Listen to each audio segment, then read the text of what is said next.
Hey, I'm Ben Silverio. And I'm Erin Cline. And I'm Ansel Burch, your host in post. And it's time to party. We are not doctors and we don't give medical advice. Please drink responsibly. Welcome Hello, to Time everyone. to Party. Hi. Welcome back, hopefully. Welcome to Time to Party, a podcast where we take a piece of time travel media, in this case a movie, and break it down into three separate sections. One where we create a drinking and smoking game, one where we talk about the movie, review, how do we feel about it, was it actually good, did it blow, spoiler, this movie did not blow, it was very good, and then the third section where we edutain you about a piece of technology from inside of the movie. This is the second episode. We'll be reviewing the movie, so if you have not seen the movie we're talking about, Palm Springs, available on Hulu, you should go watch it right now if you care about spoilers. If you don't, listen ahead. In this episode of Time to Party, we'll be discussing the movie Palm Springs. If you have not watched it yet, I recommend that you do that if you don't like spoilers. Yes, 100%. Here is the synopsis for the movie, in case you have no idea what we're talking about. IMDb says, when carefree Niles and reluctant maid of honor Sarah have a chance encounter at a Palm Springs wedding, things get complicated as they are unable to escape the venue, themselves, or each other. Aw. That makes it sound so much more serious than it is. It really does. Who wrote this? Yeah, that has so much gravitas. Like, it's a romantic comedy. It feels like the synopsis should be a little lighter. I mean, it is a movie about how they're trapped inside of a time loop, which may be hell. Who knows? It kind of feels like being trapped at a wedding you don't want to be at would be hell. For her, especially, it feels like hell. But also, like, it's fun. It's a fun movie. Yeah. Like I said in the first episode on Palm Springs, it's like an evolution of Groundhog Day. You know, yes. It's so much fun. You know?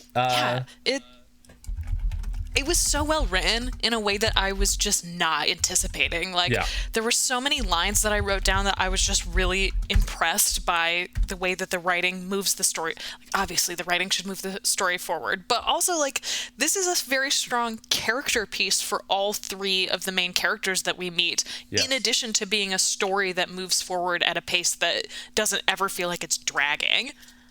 Yeah, interestingly enough, the writer, Andy Sandberg, when he first wrote the first draft while he was in film school, it didn't have elements of science fiction in it. Like, really? Yeah, apparently it was more like Leaving Las Vegas than Groundhog Day. Oh, interesting. Yeah. That's a different movie. I know, right? It wasn't until the director, Max, what's his last name? Max Barbacow. Yeah, it wasn't until he got involved that the science fiction element was really infused into the story. That's fucking wild that the director the person who actually wound up directing the movie was the one who came in and was like, hey, maybe we should fundamentally change this script in, like, really big ways. Like, I like that, actually. It makes it, I can understand why this movie became such a, I'm going to use the word vision, and I don't mean it in like this was a vision from the Lord kind of way, but like this was clearly a vision that they made together. Yeah. And you can, like, now knowing that that the director and the writer came together to, like, create this additional aspect of it, that makes a lot of sense. They seem very on the same page the whole movie. This doesn't feel like a director who's fighting against the instincts of an author. It does feel like a cooperation, which is probably why it was so good. Absolutely. It captures the spirit of filmmaking, which is a collaborative art, you know? And, like, this shows how the collaboration works in the best possible way. Mm-hmm. Yeah, I would definitely agree with that. And also, like, as a piece of that collaborative pie, everyone in this was so well cast. It felt like there was not a single person in this movie that I was like, man, I think I made it like this better. This is a different character, or like this was the only weak spot was this. Everyone was good. Every single person felt appropriate inside of this world and felt like they would be part of this unit together. Like, the guy who plays the dad, whose name I don't know, Peter and I refuse to look up. Peter, yes, phenomenal. He'll always be the dad from the OC to me. Like, I grew up watching that show, and so, like, he's, every time I see him, that is who he is to me. And, like, he was in oh my god, the hide and seek movie. Fuck, what Oh, was that called? Ready or Not. Ready or Not, yes. Which was excellent. Such a great movie. Much like Palm Springs, I was very surprised by how good the writing was, and he's excellent in that as well. And I felt like watching Ready or Not and then watching this felt like, oh, that's right, this guy is hilarious. That's part of why he was on the OC, is because that show, while a melodrama and a soap opera, is very funny. And in many ways, he was a huge part of that comedic driving force. And so seeing him in this too as the dad, I felt was just chef kiss. Great casting. I loved it. I thought that he was great. I loved watching the interactions between him and Niles, the further and further you get into the story, where he's like, who the fuck are you? Who are you? It just felt so appropriate. And like, as a person who has gotten married and been part of that chaos before, like, oh, of course there's someone there. I just accepted it in the beginning that he was like in a Hawaiian shirt, like, oh, this is just your douchebag friend who shows up and like doesn't give a shit about your wedding and is just like in the way. And then the more you learn about his character in the story, the first time you see him in a suit, I was shocked. I was like, wait, this dude came to this wedding and was like actually in a nice suit and participated in a way. Like, that for me helped figure out how long he had been stuck in this time loop. Like, I thought that was a really, really good piece of visual storytelling to introduce much later that he was, at some point he cared and tried to actually keep going with this day in a way that he clearly abandons. And I probably would too. I think I would also very quickly abandon wearing like a bridesmaid's dress. Fuck that. It's uncomfortable. Why would you get dressed every day knowing you have to put this horrific bridesmaid's dress on? So I understand him being like, fuck this Hawaiian shirt time. It worked for me. Well, especially so considering the realization that he no doubt had at some point, early on in his cycle of him being cheated on. Yes, absolutely. Like, the person that he would not be at this wedding if not for that person, and now that person he knows is right, exactly, is cheating on him. Oh yeah, to have to like live through that day over and over again, like, yeah, the amount of cheating going on in this movie it's a lot. Especially for like a wedding movie. I think it was a smart choice, honestly, because I think it turns up, or it like blows up that idea of a romantic comedy where everyone, like, there's a good guy and a bad guy, and like the cheater is always the person who ends up being scorned in the end. And like, to have this script really examined that sometimes those people come to terms with that and become better people, I thought was great writing. I thought it was really clever. Yeah, I love that aspect of this. Like, that's not only does it take the time loop trope and turn that upside down, but it also takes romantic comedy tropes and flips them around also, which is refreshing. Yeah, I agree. But Peter Gallagher, so you were talking about how he's always the dad from the OC and how good he is as the dad. He was just in Zoe's Extraordinary Playlist. I've heard of that, but have not seen it. wow. It's an NBC show that's a musical where the lead character Zoe hears the music in her head and she sees like these grand musical numbers all around her, but they're not like actually happening. So it's like she's hearing the feelings of people around her in song. Oh, interesting. So that's a cool concept for a musical show. That makes sense too, how to like transpose it into the real world, quote, quote, quote. Yes. It's, at first I was like, oh, is this just going to be like Glee? And it's way better. Like, because Peter Gallagher's character, the dad, Mitch, he has this disease where his body is essentially shutting down and he can't communicate verbally. So Zoe gets a feel of what he's feeling and thinking through song, and seeing the two of them communicate is just, oh my god, heartbreaking. And Peter Gallagher's performance is just holy crap. I love that. God, the season finale of the first season, I just break down. It's so fucking sad. Oh man. And you're like half selling it and half like, don't watch this, it's sad. But like, I get it. Oh, but it's so good. It's like a gratifying kind of sad. Like, oh, I love a good cry. You've gone Oh, absolutely. Like, you've gone through this season and you're appreciating these characters and you really connect to them. And he does a great job of connecting with the audience despite not having much dialogue.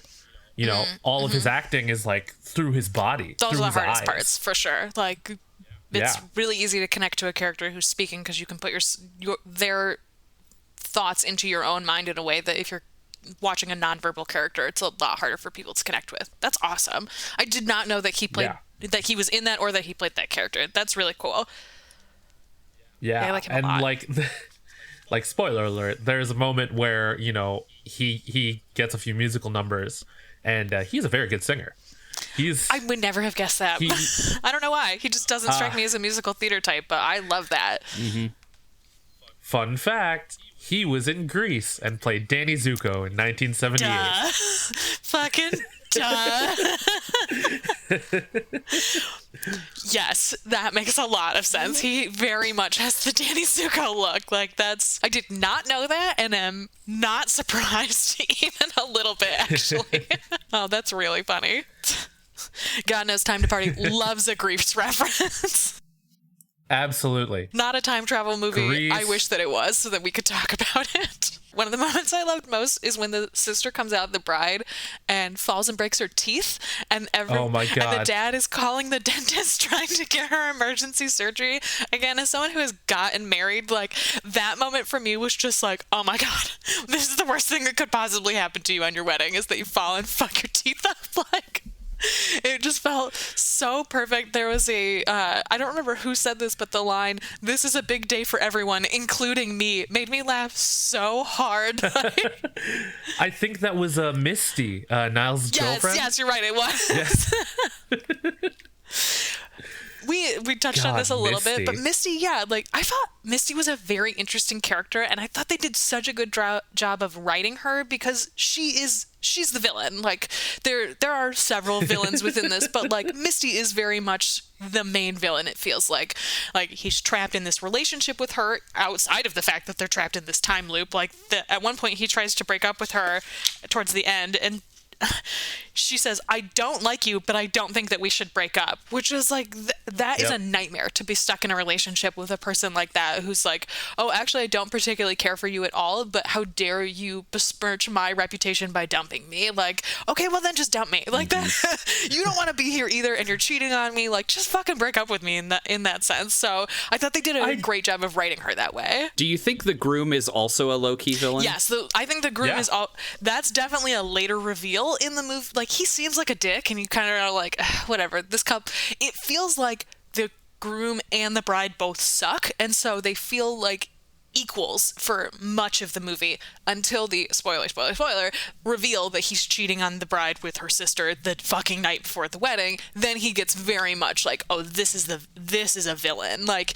he and Misty almost feel like they deserve each other because they both suck so much. Like, and like we were saying earlier, it's such a turn on its head of the concept of a romantic comedy where we're at this wedding, and what we're finding out by viewing it over and over and over is that these people don't want to be together. This isn't actually the happiest day of many of their lives. Like, you're getting this very real look at what happens with a lot of weddings, where people agree to get married because it fits them for social reasons or because they feel like it's the right time in their life to do that, but like don't actually love the person they're getting married to. And this movie really pokes at that like elephant in the room of love as a general concept, which I thought was so smart. Like, and I love too that as Niles witnesses Misty cheating on him over and over and over, he like accepts it, and it gets to a point where he's like, you deserve to be with this person. Like, I'm not even upset about this anymore. Granted, we're seeing him possibly hundreds of times into this day of having had to relive it too. So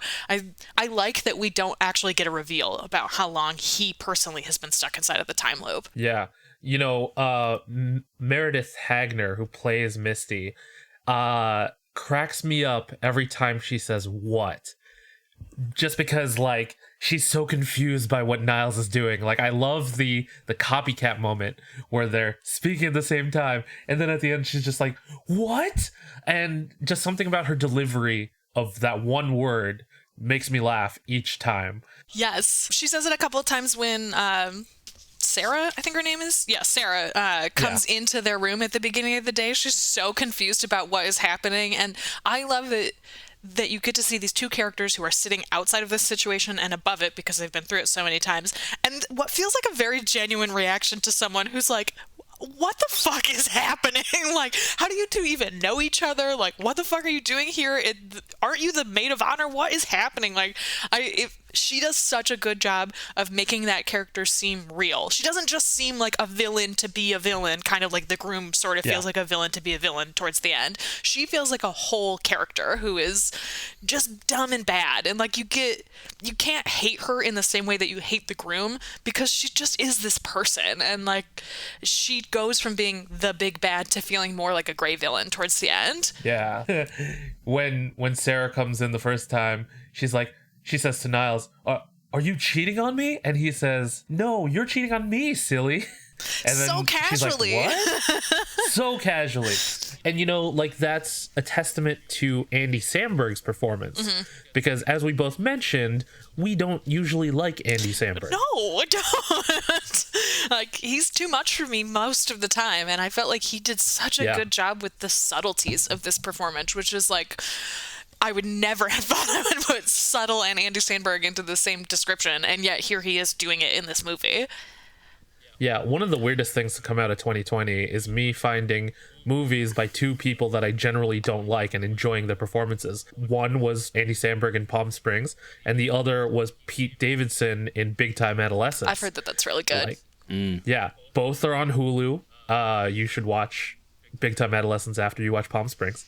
But like, both of them are very, very good at the subtle parts of these characters. It really shows that they're not just the stupid kind of comedy actors. You know, they really have range when given the opportunity. And I don't know, I wanted to punch Andy Samberg in the face less in Palm Springs, you know? Yeah. There were moments where I definitely wanted to punch him in the face because of what Niles was doing. But even inside of those moments, I felt like Andy Samberg did such a good job of, like, the reveal that they had slept together was devastating. Oh my God, devastating. They really fucking earned it. And when he reveals it, especially in the way that he does, where he's just like, oh, I fucked you thousands of times. Like, it was a testament to how much good work he had done in the rest of the movie up until this point as well, that you like believe him that he did care about this woman and like did come to love her inside of this like time loop that they're stuck together, and to be pushed to this point,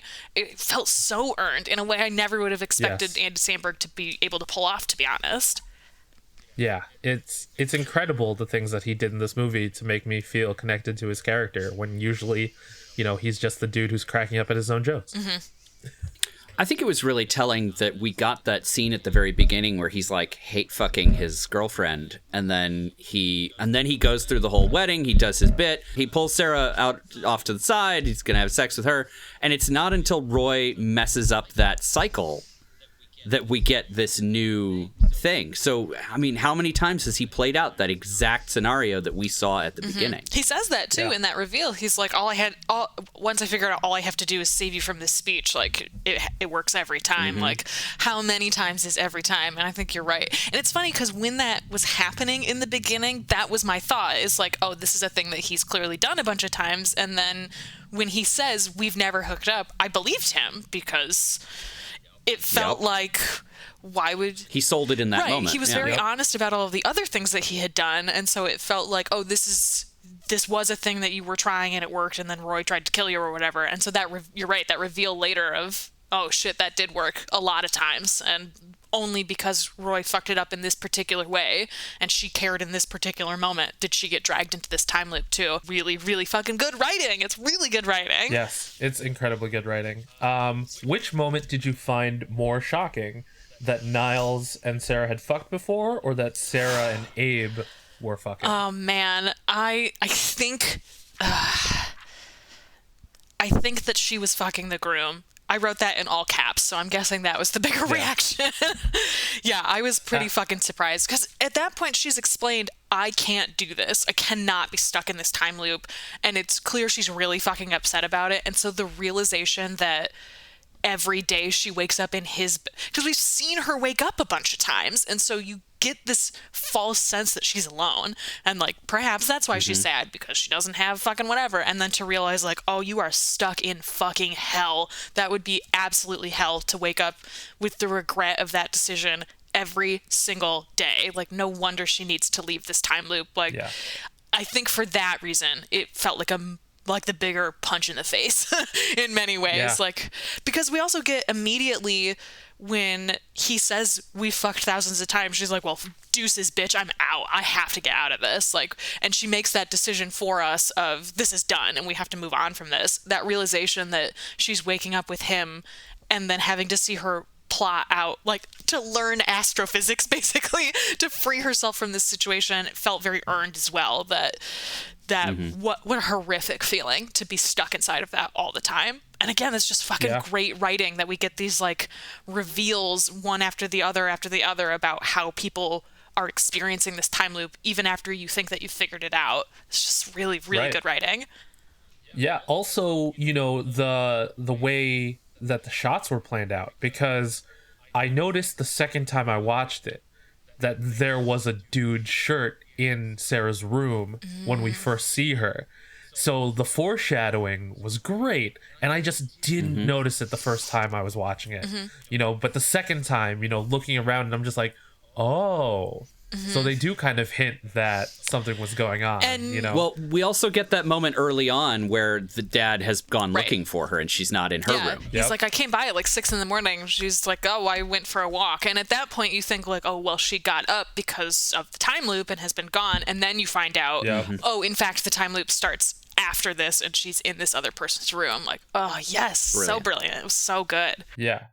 And, you know, we've mentioned the groom a few times, Abe, played by Tyler Hoechlin? Another name that I'm probably massacring. But he plays Superman in the Arrowverse. So to see Superman get a fork stuck in his face was great. Interesting. I didn't know that. Yeah. He would make a good Superman. I can see he has that look for sure. Yes, he's a very good Superman. I typically don't like Superman. I'm not really into Superman either.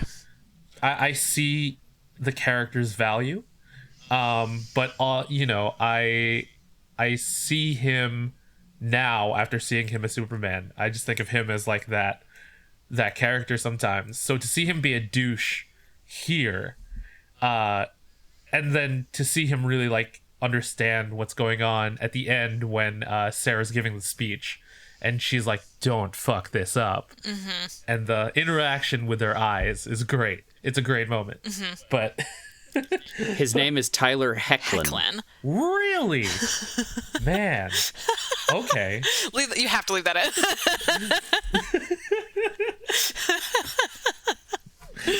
I was way off.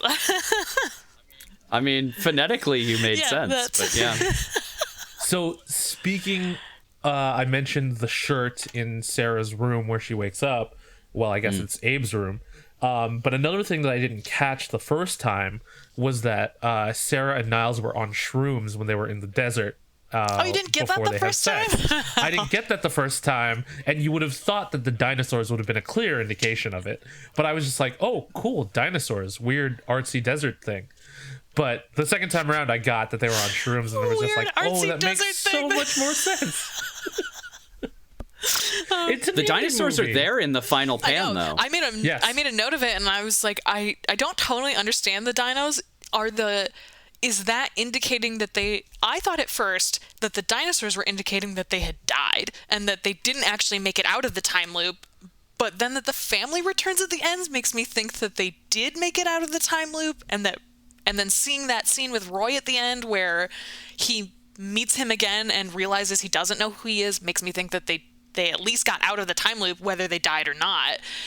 But that's what the dinosaurs made me think was they've clearly, something has happened. They have moved past this time loop and are either in now limbo where these dinosaurs are, or perhaps they just woke up and took mushrooms again, which I think is also kind of a hilarious way to end this. Very possible. They're like, we fucking made it. We're here. These people still aren't in their pool yet. Fuck it, let's just do a bunch of mushrooms. I'm like, maybe that's why those dinosaurs are there. And like, either way, I just kind of accepted it. Like, if they died and they're in this like weird limbo heaven together, that seems appropriate. If they've made it out and did a bunch of mushrooms, also seems appropriate.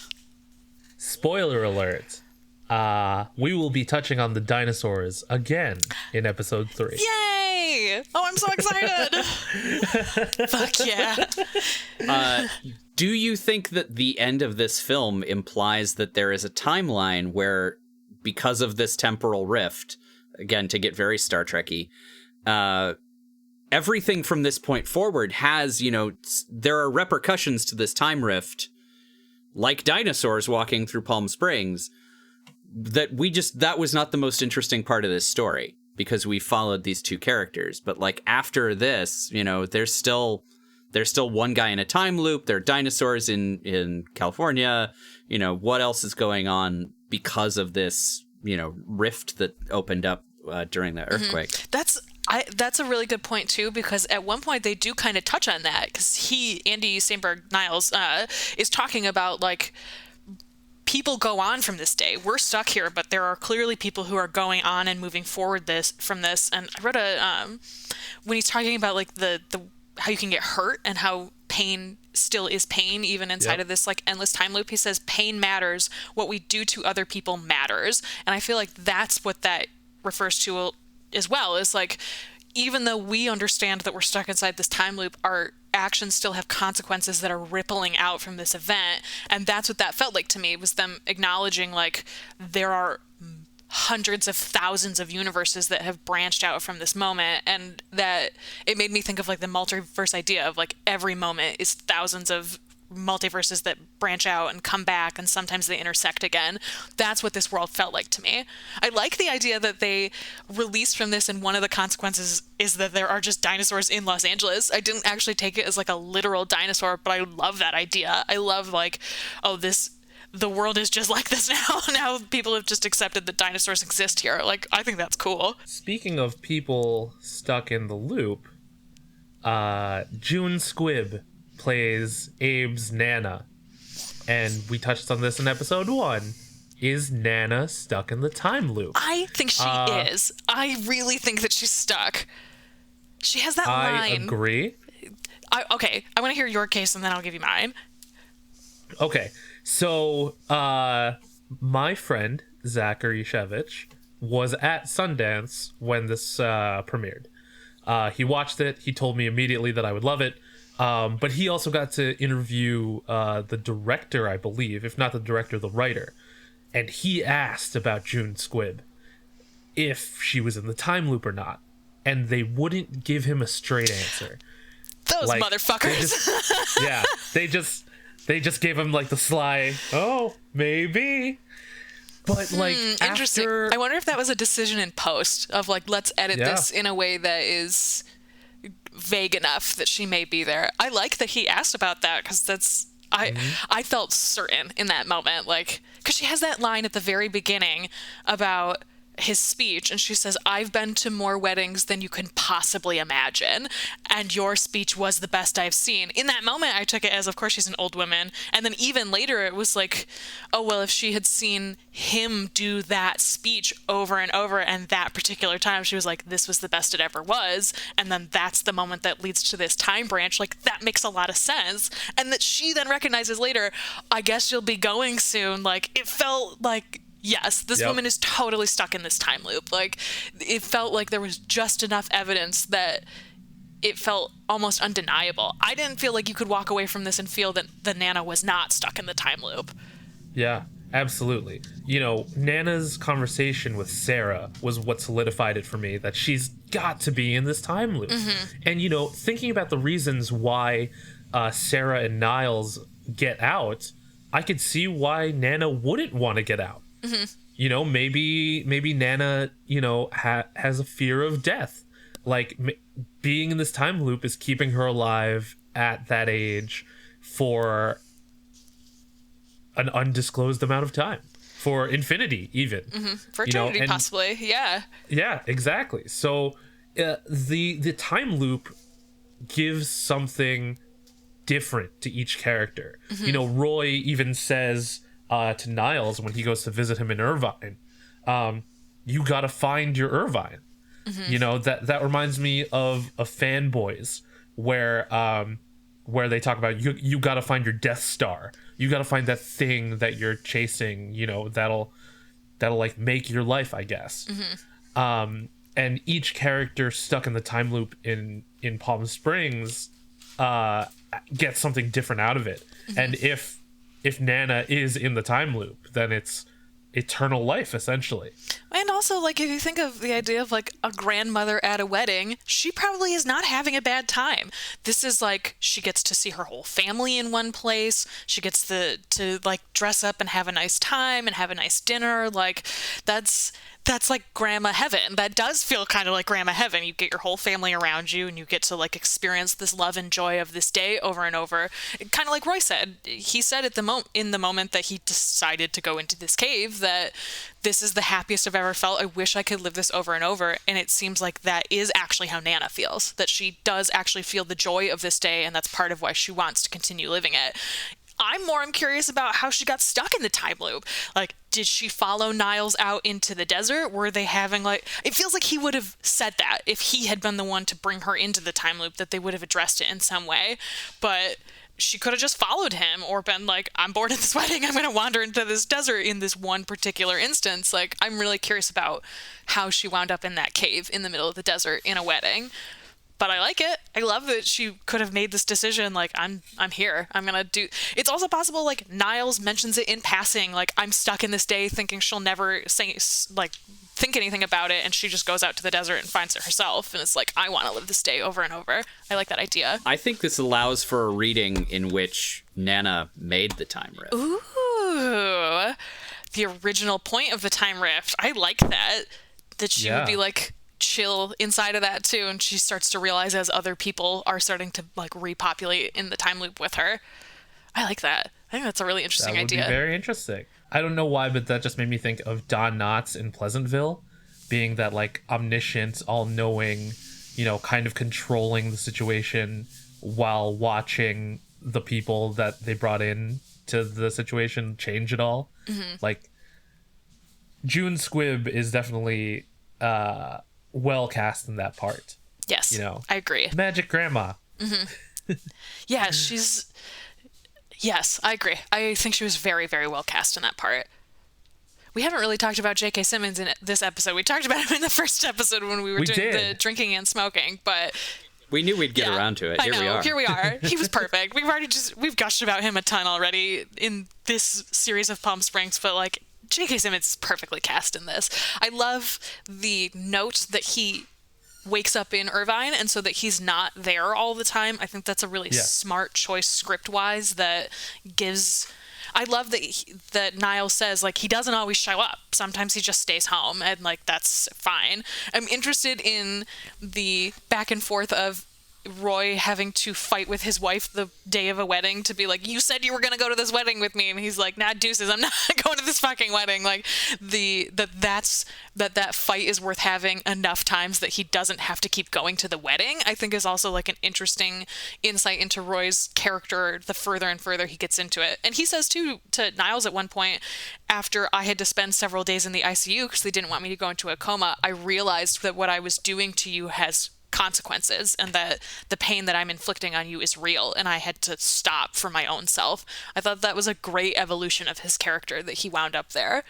And again, I love that we got the bit at the end of him realizing, oh, your girlfriend called me with this crazy ass message. Who the fuck are you? I've never seen you before in my life. That light bulb for him of, oh my God, I can get out of here. It just felt like such a nice little bow that they tied it all together with. Yeah, because when you hear Roy say, like, that he won't get to see his kids grow up, that's, you know, when the emotional connection, like, strengthens at that point, you know? So you want something good for him, even though up until that point he was hunting Niles, essentially. Seeing that post-credit scene at the end was very gratifying. I agree. Do you think Roy was actually a cop? No, I think he totally stole that from somebody. Like, I think he probably hijacked it from a cop, like, using his crossbow. That's kind of what I was thinking at first, too. But the fact that the cops... I don't know. I mean, I guess he's, like, tangled on the ground. He's been, like, fucked up, and so they don't really have to restrain him. But it doesn't look like the cop is trying to also arrest Roy. It looks more like he's coming in for actual backup. That's why I was curious about how you read that. And I think would also make sense if he was a cop. That would be a really easy way to get out of having to go to the wedding. If he was like, I have to go to work or whatever, or I've decided that I have to pick up this shift. I feel like that would make it a little easier. But I also kind of love the idea that he fucking hijacked a cop at Crossbow Point and was like, this is mine now. And that she realizes very quickly, like, this cop is on us for a reason. And there's a reason that he hasn't pulled me over yet. And that moment when you realize with Niles, oh, fuck, that's definitely Roy in that car. I thought was also really great writing. And it sets up for that reveal that they have, in fact, fucked thousands of times at this point, and you get that like next piece of that puzzle. I thought it was an interesting reveal.